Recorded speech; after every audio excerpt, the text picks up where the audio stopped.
भाइयों, हल्द्वानी में स्थिति बहुत अधिक खराब है। वहाँ के बनभूलपुरा के मुस्लिम इलाके में अवैध रूप से बनी हुई मस्जिद तथा मदरसे को कोर्ट के आदेश पर तोड़ने गई पुलिस तथा नगर निगम की टीम को वहाँ के लोगों ने खूब पत्थर मारे हैं। बहुत सारे पुलिस के लोग घायल हुए हैं। वहाँ के लोग हैरान हैं, आखिर इतना बड़ा बवाल हुआ कैसे। वहाँ के पुलिस थाने को इन लोगों के द्वारा बहुत ही बुरी तरह से फूंक दिया गया है। लोगों के मनों में तमाम प्रश्न चल रहे हैं कि आखिर इतना बड़ा पुलिस प्रशासन होने के बाद भी पुलिस के लोग कुछ क्यों नहीं कर पाए। कहीं यहाँ पर कोई बड़ी साजिश तो नहीं करी गई है। इस घटना की पूरी जड़ क्या है, लोगों के मनों में बहुत सारी चीजें चल रही हैं। तो आज की वीडियो में हम इन्हीं सारी चीजों को एक एक करके समझने वाले हैं, क्योंकि बात जब देश, धर्म और समाज की हो तो फिर बात करना बनता ही है। बस आपसे एक रिक्वेस्ट है, वीडियो के एक एक पॉइंट को ध्यान से समझते हुए वीडियो को पूरा देखें, तभी जाकर आपको सत्य पता चलेगा। Uttarakhand Haldwani after been made in the Haldwani clashes. Haldwani हिंसा की साजिश थे। उत्तराखंड के DGP Violent clashes erupted in Haldwani. भाइयों, आपको जानकारी के लिए बता दूं, हल्द्वानी के बनभूलपुरा में एक जगह है मलिक का बगीचा, जहां पर मुसलमानों ने एक मस्जिद तथा मदरसा बनाकर अवैध कब्जा कर रखा है और वो जमीन रेलवे की है। अब इस अवैध कब्जे को लेकर जब कोर्ट में केस होता है तो मुसलमान केस हार जाते हैं। हाई कोर्ट ऑर्डर देता है कि इस अवैध कब्जे को वहां से हटाया जाए। तब ऐसी कंडीशन में नगर निगम की टीम उस अवैध कब्जे को हटाने के लिए जाती है, साथ में पुलिस की टीम भी जाती है। अब जैसे ही नगर निगम की टीम बुलडोजर लेकर आगे बढ़ती है, वैसे ही वहाँ पर भीड़ इकट्ठी होना शुरू हो जाती है। पहले भीड़ विरोध प्रदर्शन करती है, इसके बाद में वो पत्थरबाजी शुरू कर देती है, जिसमें पुलिस की टीम के तथा नगर निगम की टीम के 300 से अधिक लोग घायल हो जाते हैं। बहुत बुरी तरह से पथराव होता है। पुलिस के लोग उन सारे लोगों को रोकने का प्रयास करते हैं, लेकिन वो उनको नहीं रोक पाते हैं, क्योंकि छतों से छुप छुप कर पत्थर फेंके जा रहे थे, जिससे स्थिति बहुत अधिक खराब हो जाती है। पुलिस की जीप के साथ ही जेसीबी सहित 70 से अधिक वाहनों को आग लगा दी जाती है। पुलिस के थाने को फूंक दिया जाता है। उधर पत्थरबाजी में पुलिस वालों को बहुत ही बुरी तरह से मारा जाता है। जब पुलिस के अधिकारियों को लगता है कि भाई हम इस पत्थरबाजी से नहीं बच सकते हैं, तो वो भी जैसे तैसे अपनी जान बचाकर भाग जाते हैं। लेकिन पुलिस की टीम के लोग तथा नगर निगम की टीम के लोग फंस जाते हैं। पुलिस के कुछ लोग तो बहुत ही बुरी तरह से फंस जाते हैं, घर में घुस जाते हैं, और जैसे तैसे वो बेचारे अपनी जान बचा पाते हैं। उनकी स्थिति बहुत अधिक खराब हो जाती है। आप इस वीडियो के माध्यम से ही देख लीजिए। बहुत ज्यादा हम बहुत बच के आए। बहुत एक घर के अंदर पथराव हुए, एक घर के अंदर घुस गए। हम लोग अंदर घुसे, हम कम से कम 15-20 लोग घुसे थे।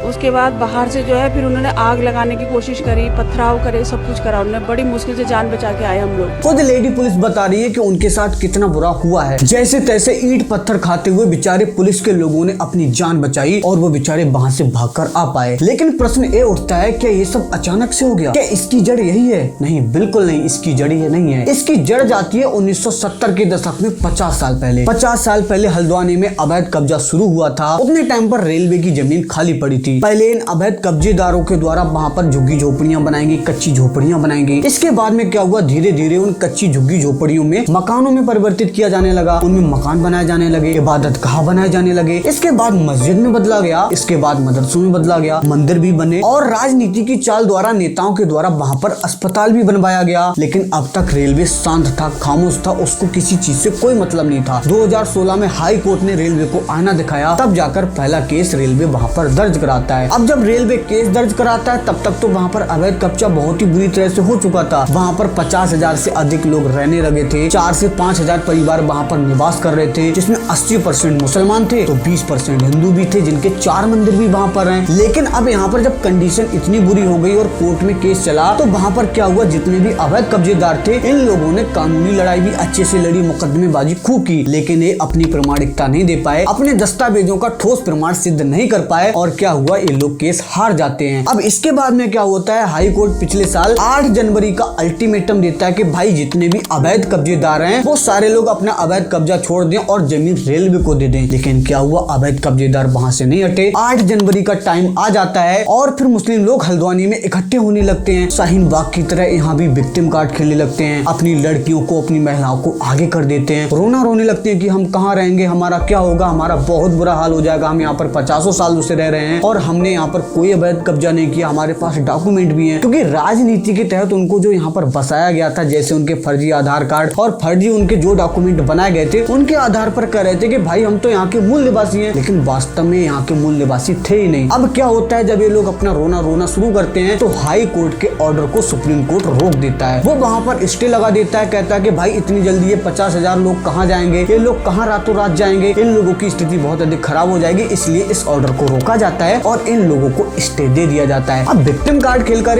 स्टे लेकर फिर से अवैध रूप से यहाँ पर रहने लगते हैं। तो जैसा कि आपको पता होगा कि उत्तराखंड में यूसीसी आ चुका है, जिसकी प्रक्रिया बहुत टाइम पहले से चल रही थी, उस पर बहुत सारी चर्चाएं हुई और आखिरकार उत्तराखंड में यूसीसी आ चुका है। उसी प्रकार से उत्तराखंड में अवैध कब्जे छुटाए जा रहे हैं। वो केवल रेलवे की जमीन के नहीं है, वो केवल हल्द्वानी के नहीं है, पूरे उत्तराखंड में अवैध मजारों को हटाया जा रहा है। अवैध जितनी भी चीजें हैं उनको हटाया जा रहा है। तो हल्द्वानी के बनभूलपुरा में जो इलाका है, जहाँ पर यहाँ पर ये मलिक का बगीचा जो बताया है इन्होंने, जहाँ पर इनकी मस्जिद और मदरसा है, उसका कहीं पर भी किसी डॉक्यूमेंट में कोई भी नाम नहीं है। हाई कोर्ट में जब केस हुआ तो इनसे प्रमाण मांगा गया कि भाई आप कोई तो डॉक्यूमेंट दिखाओ, लेकिन ये लोग कोई डॉक्यूमेंट नहीं दिखा पाए। और ये सारी बातें वहाँ की डीएम वंदना सिंह ने खुद बताई है कि भाई जो हाई कोर्ट में केस था, उस केस में इनसे सारे प्रमाण मांगे गए, लेकिन ये कोई प्रमाण नहीं दे पाए। इसके बाद 30 जनवरी को वहाँ पर उसको सील कर दिया गया। उस स्थान को बताया गया कि ये अवैध कब्जा है, यहाँ से कब्जा हटाया जाएगा, इसको आप खाली कर दो। इसके बाद में वो ये भी कहती है कि उस टाइम पर इनकी कोई प्लानिंग नहीं थी, वहाँ पर किसी पत्थरबाजी का कोई भी अंदाजा नहीं था। उस पूरे इलाके को ड्रोन के माध्यम से कैद किया गया, लेकिन क्या था, ये सारी चीजें प्लानिंग के तौर पर की गई। इसके बाद में क्योंकि हाई कोर्ट में जब केस हुआ, ये लोग केस हार गए, तो इन लोगों ने पूरी प्लानिंग की कि किस तरह से हमें पुलिस वालों से लड़ना है, नगर निगम की टीम से लड़ना है, और इन्होंने वही प्रक्रिया अपनाई। क्योंकि वहाँ की डीएम वंदना सिंह ने खुद बताया कि 30 जनवरी को जब नोटिस जारी हुआ, उस स्थान को सील किया गया तथा उसको खाली करने को बोला गया। इसके बाद में जब कोर्ट में कार्रवाई हुई, तब जाकर वहाँ पर इन्होंने छतों पर पत्थर इकट्ठे किए, क्योंकि उससे पहले वहाँ पर पत्थरों की कोई भी चीजें हमको नहीं मिलती हैं। अब क्या होता है, जब 8 तारीख को बृहस्पतिवार को पुलिस की और नगर निगम की टीम वहाँ पर पहुँचती है, तो फिर ये लोग वहाँ पर पत्थरबाजी करना शुरू कर देते हैं। और जब पुलिस के लोग इन पत्थरबाजों को खदेड़ने में थोड़ा बहुत सफल होते हैं, इसके बाद ये लोग पेट्रोल बम लेकर आते हैं और उन पेट्रोल बम्बों के माध्यम से बोतलों में पेट्रोल भर भर कर उनमें आग लगाकर पुलिस के लोगों पर फेंकते हैं, गलियों में आग लगा देते हैं। इसके बाद में इनके पास खुद की पिस्टलें होती हैं, जिनको हमारी देसी भाषा में कट्टा बोला जाता है, उनसे भी ये लोगों पर हमला करते हैं। पुलिस के थाने को जलाते हैं, वहाँ पर अधिकारियों को जलाने का, पुलिस वालों को जलाने का प्रयास करते हैं। 70 से अधिक वाहनों को आग लगा देते हैं और पूरे दंगे को पूरी तरह से लोग क्रिएट कर देते हैं। पूरी प्लानिंग के साथ ये सारी चीजें की जाती हैं, क्योंकि आप खुद विचार करके देखो, अचानक से सारी चीजें नहीं हो सकती हैं। पहले क्या होता है, पत्थरबाजी की जाती है। जब पत्थरबाजी से चीजों को नहीं रोक पाते, अपनी महिलाएं बेटियों को आगे करते हैं। जब वो भी बैरिकेड को नहीं रोक पाती हैं, जब वो भी वहां से चीजों को ब्रेक नहीं कर पाती, इसके बाद में पेट्रोल बम के माध्यम से हमला किया जाता है। और जब वहां से भी चीजें इनको लगती है ज्यादा सेपरेट नहीं हो रही है, फिर क्या करते हैं, लोग आग लगाते हैं, वाहनों को जलाते हैं, थाने को जलाने का प्रयास करते हैं और फिर देसी कट्टों से भी हमला करते हैं। यानी पूरी तरह से चीजों को क्रिएट करते हैं। वहां पर स्थानीय लोगों की भी चीजों को नुकसान पहुंचाते हैं, उनको भी मारने का प्रयास करते हैं। एक लड़का था बेचारा, जिम से आ रहा था, उस बेचारे लड़के की भी गोली मारकर हत्या कर दी जाती है। अब ये जो दंगा हुआ, उसमें कितने लोगों का नुकसान हुआ, बहुत सारे लोगों का। लेकिन ये मैटर कहां पर करता भाई, किसी की जमीन खाली कराई जा रही थी, किसी का घर खाली कराया जा रहा था, किसी का नहीं। एक अवैध कब्जा था जहां पर मस्जिद और मदरसा बनाया गया था, जिसका इनके पास कोई डॉक्यूमेंट नहीं था, उसको खाली कराया जा रहा था। संविधान के माध्यम से खाली कराया जा रहा था, कोर्ट के माध्यम से खाली कराया जा रहा था, केस लड़ने के बाद खाली कराया जा रहा था। ये लोग कोर्ट में केस हारे थे, तब जाकर नगर निगम की टीम वहां पर पहुंची, पुलिस की टीम वहां पर पहुंची और उसको खाली कराया जा रहा। लेकिन इन लोगों ने संविधान का गला घोटकर कानून अपने हाथों में लिया, पुलिस के लोगों पर हमला किया, स्थानीय लोगों की चीजों को नुकसान पहुंचाया, पुलिस के लोगों को बहुत बुरी तरह से मारा, क्योंकि ये अपना कानून चलाना जानते हैं। संविधान तो इनके लिए खेल है। ये जो झूठे भीमवादी जय भीम की बात करते हैं, देख लो ना भाई इनका भाईचारा, किस तरह से संविधान की रिस्पेक्ट कर रहे हैं, किस तरह से कानून मान रहे हैं। जब ये केस हार गए थे तो इनको जमीन छोड़नी चाहिए थी भाई। वहाँ पर 20% हिंदू आबादी भी रहती है, जिनके 4 मंदिर हैं और एक स्कूल भी है। क्या उनको आपने प्रोटेस्ट में देखा? क्या उन लोगों ने कभी विरोध प्रदर्शन किया? क्या वो लोग इस तरह से कोई भी दंगा फसाद कर रहे हैं? कुछ भी उन्होंने नहीं किया, बल्कि उनके भी घर जाएंगे, उनके भी मंदिर जाएंगे,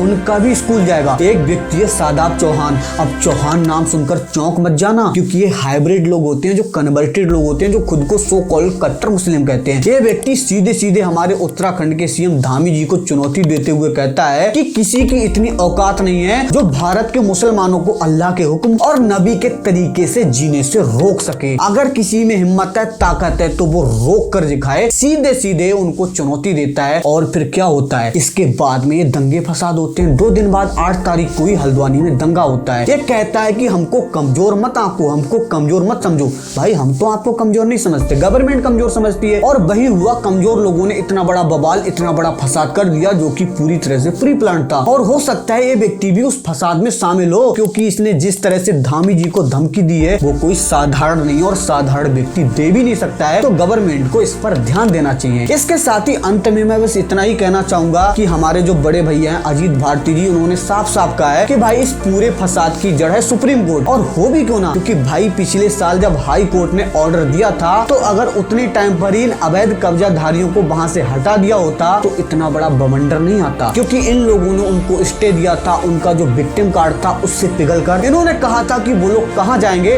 और आज आप खुद देख लो, ना ही उनके घर को खाली कराया गया, ना ही उनके स्कूल को खाली कराया गया, ना ही उनसे अस्पताल खाली कराया गया, उनसे वो भूमि खाली कराई गई जिसका उनके पास कोई डॉक्यूमेंट ही नहीं था, ना मदरसे का डॉक्यूमेंट, ना मस्जिद का डॉक्यूमेंट। उस पर इतना बड़ा बवाल हो गया। अगर वो पूरी बस्ती अचानक से खाली कराई जाएगी तो कितना बड़ा बवाल होगा। पिछली बार भी बवाल हुआ था, इस बार भी बवाल हुआ है और अभी ये चीजें शांत हुई है, आगे भी ये बवाल होगा। इसलिए मैं कहता हूं कि भाई ये जो सुप्रीम कोर्ट है ना, ये जो इस तरह से रोना शुरू कर देता है, इसका हमें कोई लाभ नहीं है। जो संविधान को नहीं माने ना, उसके ऊपर सीधे से तलवार लटका दो ना, उसके सारे संवैधानिक अधिकार खत्म कर दो ना। लेकिन वो आप करोगे नहीं, उनको वोट का अधिकार मिलेगा। जो रोहिंग्या लोग आ जाते हैं वो भी वोट यहाँ पर डाल रहे हैं। तो भाई कैसे चीजों का समाधान होगा? चाहे रेलवे की जमीन लुटे, चाहे आर्मी की जमीन लुट जाए, चाहे सरकार की जमीन लुट जाए, सुप्रीम कोर्ट को कौन सा अंतर पड़ता भाई? उसको तो ये दिखेगा कि भाई उन लोगों का दुख दर्द पीड़ा क्या है, लेकिन उन लोगों की दुख दर्द और पीड़ा नहीं दिखती है जो लोग इन फसादों में अपनी जान गवाते हैं, अपनी प्रॉपर्टी गवाते हैं। जिन लोगों की छोटी मोटी दुकानें होती हैं उनको जला दिया जाता है। तो भाइयों, आशा करता हूँ आप वीडियो के एक एक पॉइंट को समझते हुए सत्य को समझ गए होंगे। इस वीडियो को और भी भाइयों के साथ शेयर करें, जिससे ज्यादा से ज्यादा लोगों को हमारे हल्द्वानी का सत्य पता चल सके और